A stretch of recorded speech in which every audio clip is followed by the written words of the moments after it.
dernières années, ça a été la restructuration de nos économies. Je ne sais pas dans quelle mesure nous y sommes parvenus.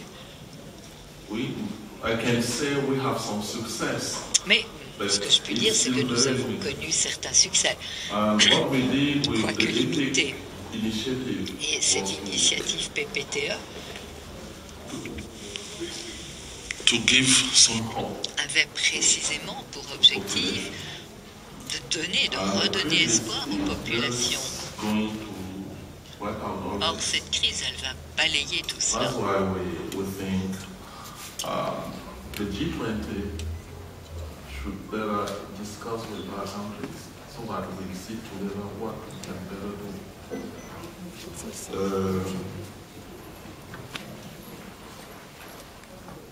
You know, as I was saying yesterday,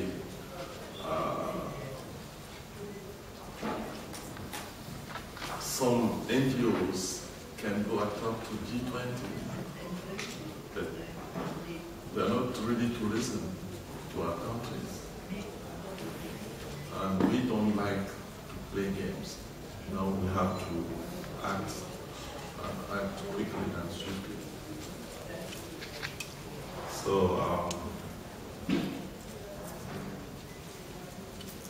merci beaucoup. Moi, mon opinion est sensiblement atténuée, je ne dirais pas différente. Pour nous, aujourd'hui, le débat pour la question du G20, c'est moins une bataille pour appartenir à un cercle de décision que la nécessité de travailler à sortir d'une situation que nous connaissons depuis 40 ans, sinon 50 ans. Il s'agit pour les pays africains aujourd'hui de prendre en charge leur propre destin. Je disais tout à l'heure que la forme de coopération que l'on a connue jusque-là, assurément n'est pas la bonne. Sinon, on n'en serait pas encore en 2009 en train de solliciter des appuis pour financer notre développement.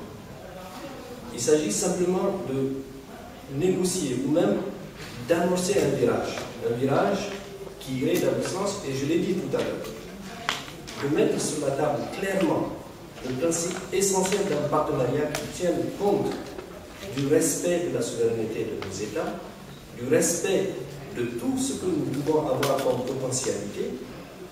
Je disais tout à l'heure que l'Afrique n'est pas un continent pauvre, c'est un continent qui recèle énormément de potentialités.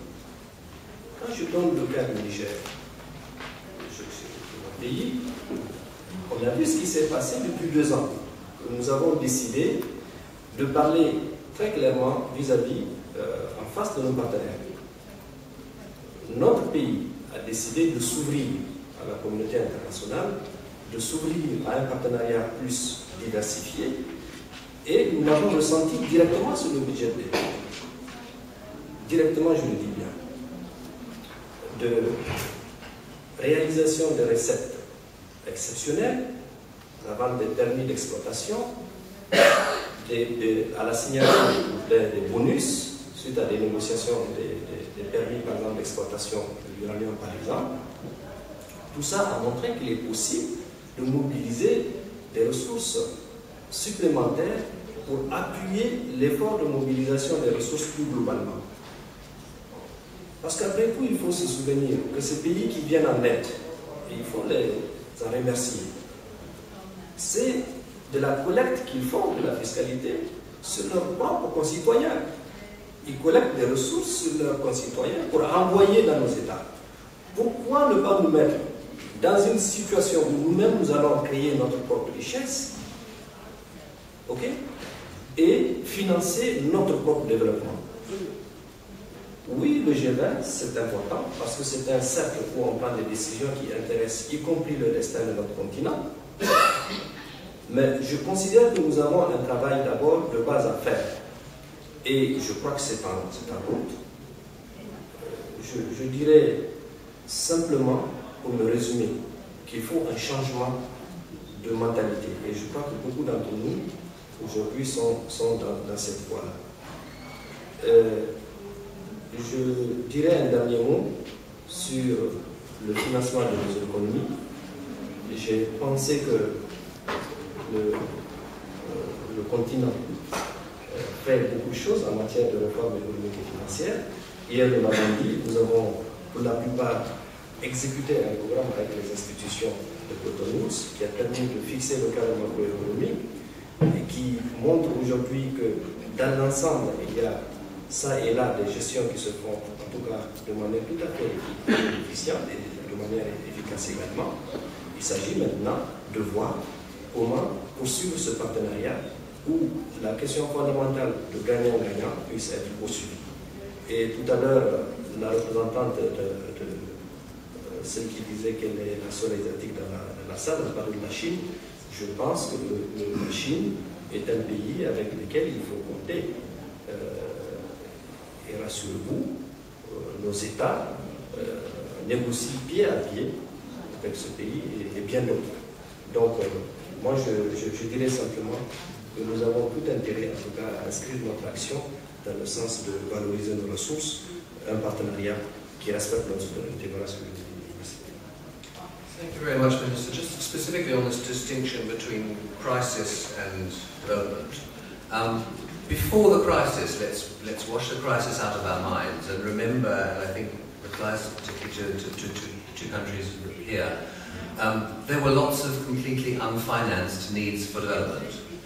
In some cases, including the most basic of the Millennium Development Goals, education and health and women and so on. In other cases, things more related to growth and infrastructure and making sure that there was sustainable long-term growth in Africa.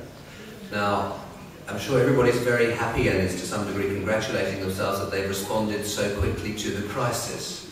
But the IMF lending which has come from the crisis is mostly going into reserves. I know that there's some plan for flexibility on that. The World Bank and ADB lending is advancing lending they were planning to do over the next few years. So it's kind of borrowing from tomorrow to fund it immediately today. It's succeeded in stopping African countries from having to cut the most basic expenditures. But we can't forget that before the crisis ever arrived, there were lots of things which weren't funded. And the concern is that people are forgetting about that. And that links into the voice at the G20, because if there isn't a proper conversation about development, and it's quite right what the Minister of Cameroon said, which is that the G20 is a crisis institution. It was set up to deal with the crisis. It was expanded into the world's global governance, economic governance forum to deal with the crisis. But it needs now to become a development institution. The G8 already has a partnership forum with Africa. The G20 needs a partnership forum with a wider group of developing countries. And my apologies on behalf of Donald Kaberuka, who got stuck in another meeting. But what he proposed last night was not just Africa to be represented, but actually a representative sample of low-income countries, perhaps chosen on the basis of their population, because we want to have as many of the world's people represented in the G20 as possible, and not just their governments. And that therefore that would then transform the G20 into a forum which really could discuss development in future, because at the moment it's mostly discussing what do we do about the crisis. On that note, I hope by the time we come back next year for a similar press conference, we will actually have had some progress, and you may have some low-income countries sitting on G20 press conferences as a result. Let me thank both of our ministers present here. Let me thank our co-sponsors of the meeting, the Commonwealth Secretariat and the Organisation de la Francophonie, and thank all of you for the questions, and hope to see you at a future similar event in future. Thank you very much.